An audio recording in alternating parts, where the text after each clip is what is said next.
এই রাষ্ট্রের নাম কি হবে বলবো? আল্লাহ জানে কোন ফ্যাস বাজাই দেন, না বুঝলে বড় ফ্যাস। এই বয়ানকে করেও না, কঠিন বয়ান। আল্লাহ, বন্ধুরা শোনেন, হাফেজ ইবনে আব্দুল বার মালিকি রহমতুল্লাহ আলাইহি তিনি বহু কিতাব লিখেছেন, তার মধ্যে বিশিষ্ট একটা কিতাবের নাম আত-তামহিদ। ইনি এমন একজন ফকিহ মুহাদ্দিস মুফাসসির, মালিকি মাযহাবের হইল সর্বস্তরের মাযহাবের মানুষ ওনাকে মান্য করে, বলে সুবহানাল্লাহ। উনি সহ দেশে ইসলামী ইতিহাসের বিজ্ঞ বিজ্ঞ উলামায়ে কেরাম বলেছেন রাষ্ট্র প্রথমে দুই প্রকার, একটা দারুল কুফর, কুফরি রাষ্ট্র, আর একটা দারুল ইসলাম, ইসলামী রাষ্ট্র। বুঝলেন? কয় প্রকার হলো? প্রত্যেকটা আবার দুই রকম। কুফরি রাষ্ট্র দুই রকম, একটা হাকিকি বাস্তবে কুফরি রাষ্ট্র, আর একটা রূপক অর্থে কুফরি রাষ্ট্র। ইসলামী রাষ্ট্র দুই প্রকার, একটা বাস্তব অর্থে ইসলামী রাষ্ট্র, আর একটা রূপক অর্থে ইসলামী রাষ্ট্র। বোঝেন না মনে হয়? বাস্তব অর্থে কুফরি রাষ্ট্র কোনটা? বর্তমান দুনিয়ার কথার কথা ইসরায়েল। কারা? যারা কোরআন বিরোধী সংবিধান বাস্তবায়ন করে নিজের দেশে যারা রাষ্ট্র চালায়, তারও ইসলামের শত্রু, কাফের, বেঈমান, ইহুদি সম্প্রদায়। সংবিধানও তাদের, ইসলামের কিছুই নেই। 3 নম্বর কথা হইল, কোন মুসলমানকে জীবন যাপন করতেও তারা দিবে না। মুসলমান পাইলে হত্যা করো, হত্যা করিয়া প্রত্যেক শরীরের টুকরা টুকরা করে অঙ্গ প্রত্যঙ্গ গুলোকে সাপ্লাই বেছে না। তারা ইসরায়েল কেন, ফিলিস্তিনের জমিনেও তারা বলছে ফিলিস্তিনে কোনো মুসলমান থাকবে না। এই জন্য হামলা বাচ্চাদের উপরে, এই জন্য হামলা নারীদের উপরে। নারী শেষ, বাচ্চা শেষ, অদূর ভবিষ্যতের ভবিষ্যৎ প্রজন্মে আর মুসলমানে থাকবে না। এরা হইল সত্যিকারের কুফরি রাষ্ট্র, ঠিক না বেঠিক? আর একটা কুফরি রাষ্ট্র বিভিন্ন দেশের মধ্যে আছে, সংবিধানও তাদের, যারা পরিচালনা করে তারাও অমুসলিম, কিন্তু সব ধর্মের লোকদের জন্য স্বাধীনতা আছে, নিরাপত্তা আছে। মুসলমান তোমরা মুসলিম ধর্ম পালন করো, হিন্দুরা হিন্দু ধর্ম পালন করো, খ্রিস্টানরা পালন করো, সমস্যা নাই। এরকম এটাও কুফরি রাষ্ট্র। কেন? সংবিধানও কুফরি এবং যারা পরিচালনা করে তারাও কাফের। মুসলমানের জন্য সুযোগ সুবিধা আছে, ঈদের নামাজ, জুমার নামাজ, এইটা সেটা, কোরবানি, সবকিছু করতে দেয়। এইটা কুফরি রাষ্ট্র। বুঝলেন না? এবার মুসলিম রাষ্ট্র দুই প্রকার। 1 নম্বর বাস্তব মুসলিম রাষ্ট্র, ইসলামী রাষ্ট্র কোনটা? যে ইসলামী রাষ্ট্রের সংবিধান হইল কোরআন আর সুন্নাহ।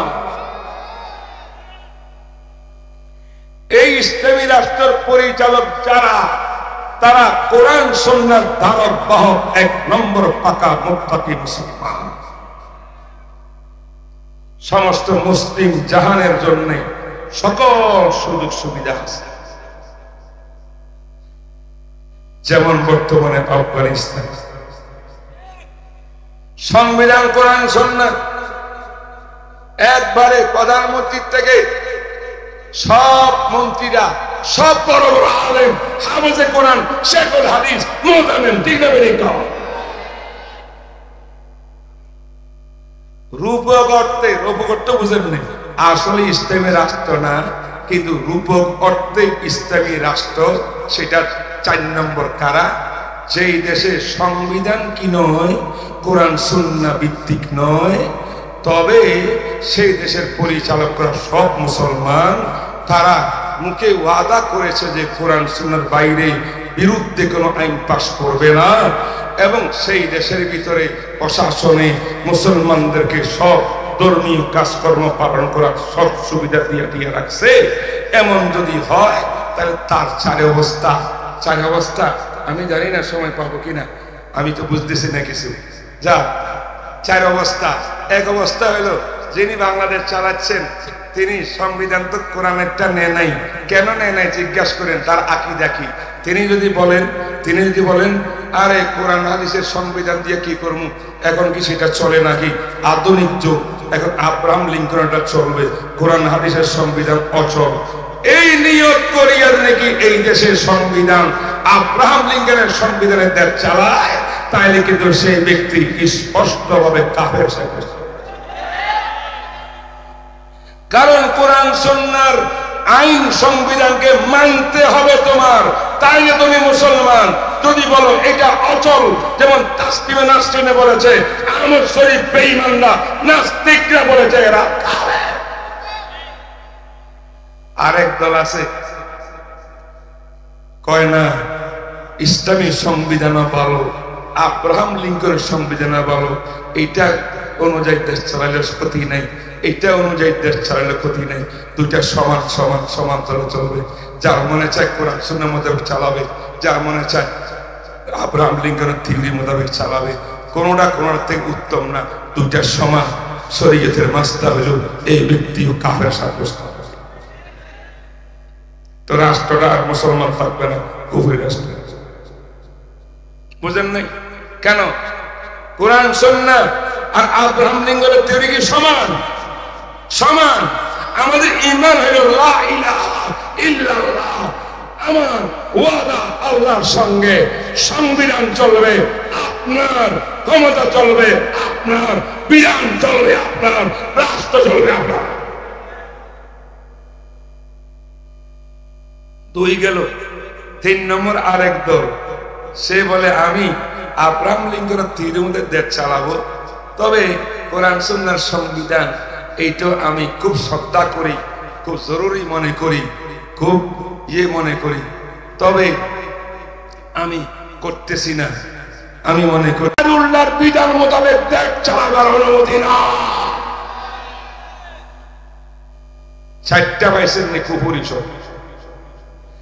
একটা যেটা রূপকর্তা ইসলামী রাষ্ট্র, সেটা কি? এমন এক শাসক, তারা বলে আমরা মানি কোরআন সুন্নাহ অনুযায়ী দেশ চালানো ফরজ ওয়াজিব, এটাই মুসলমানের একমাত্র টার্গেট।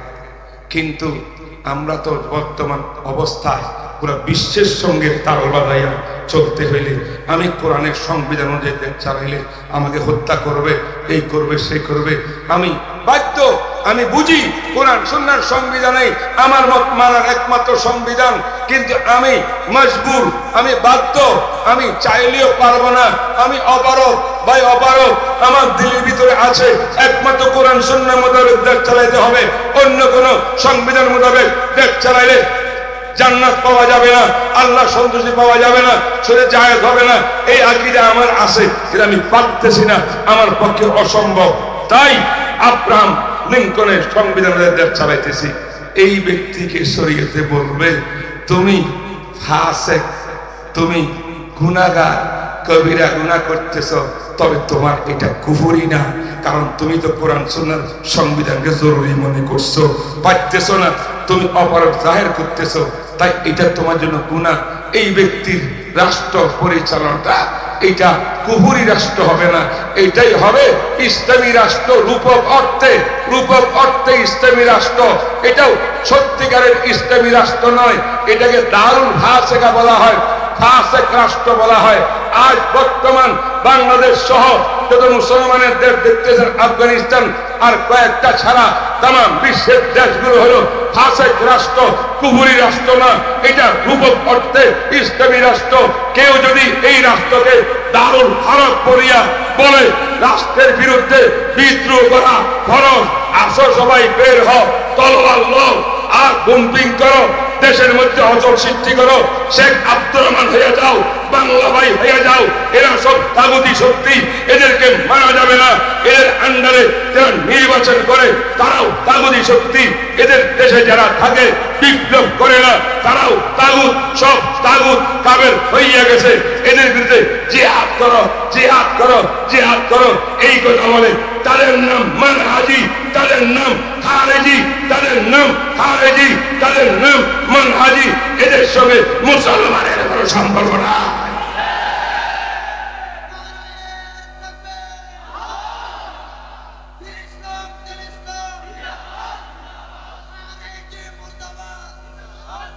সাবধান উলামায়ে কেরাম, সর্বস্তরের মুসলমানরা জজবা কন্ট্রোল করতে হবে। আমাদের জজবাকে পুঁজি করে আমাদের ঘরের থেকে কিছু আলেম, যুবক, ছাত্র এদেরকে উল্টাপাল্টা বুঝাইয়া ছোট ছোট বই পুস্তক হাতে দিয়া এদেরকে বেয়াদব বানাইতেছে।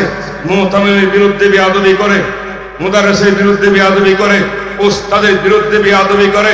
আল্লামা তকি উসমানের মতো বিশ্ব সেরা এত বড় আলেমকে তাগুত ফতোয়া দেয়। আরে হোসেন আহমদ মদনীকে তাগুত ফতোয়া দেয়। আমাদের আকাবেরকে তোরা গালি দিবি আর বই লিখবি আর তারা আমাদের মঞ্চে আসিয়া ওয়াজও করবি। এই মোনাফিকি এই দেশের মুসলমান মানতে পারে না।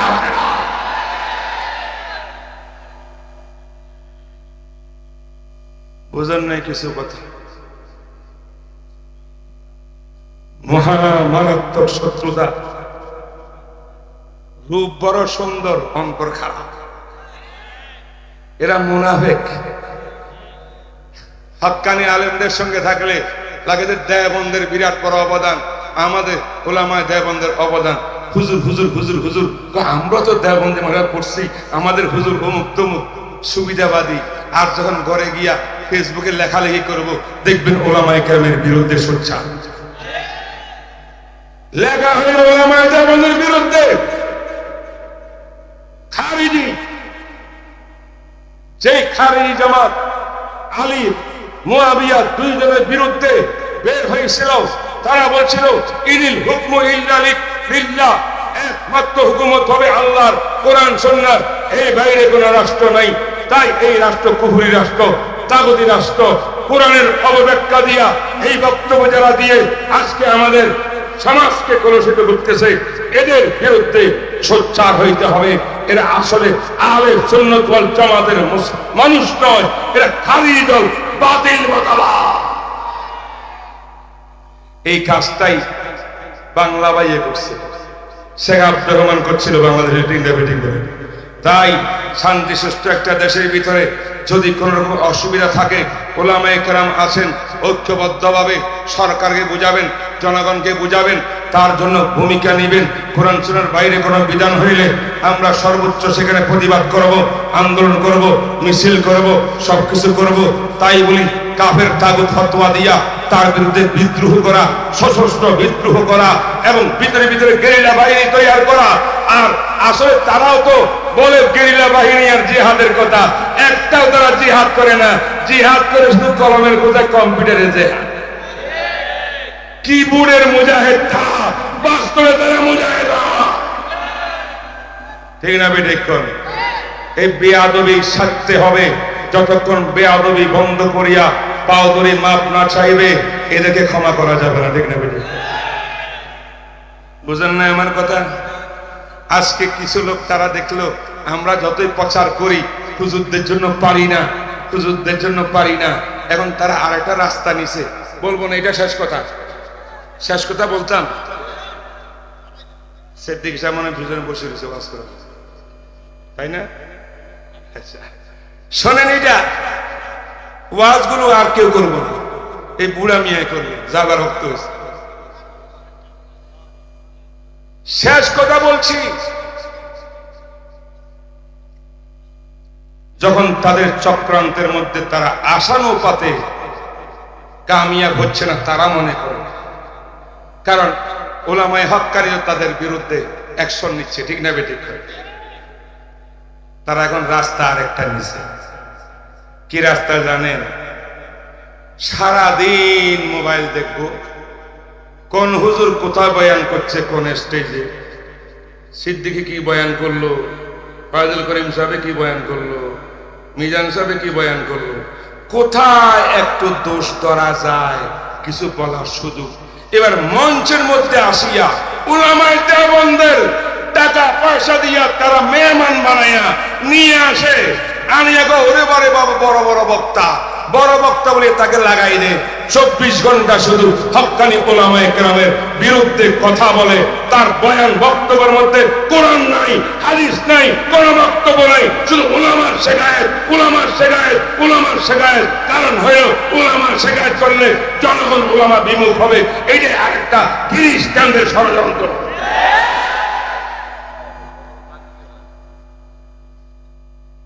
আরেকটা বললে তার আশ্চর্য হয়ে যাবে, এই যা চিৎকার করতেছে সব আমার পায়ের তলে, এরা আমার ছাত্র। বুখারী শরীফ পড়ছে 7 পারা পর্যন্ত আমার কাছে, বুখারী সনদ আমার, গালি দিয়ে আমাকে উস্তাদের সঙ্গে এত বড় বেয়াদবি করবি, তোরা ইসলামের কি ধারণা করবি? 12টা বাজাবি তোরা।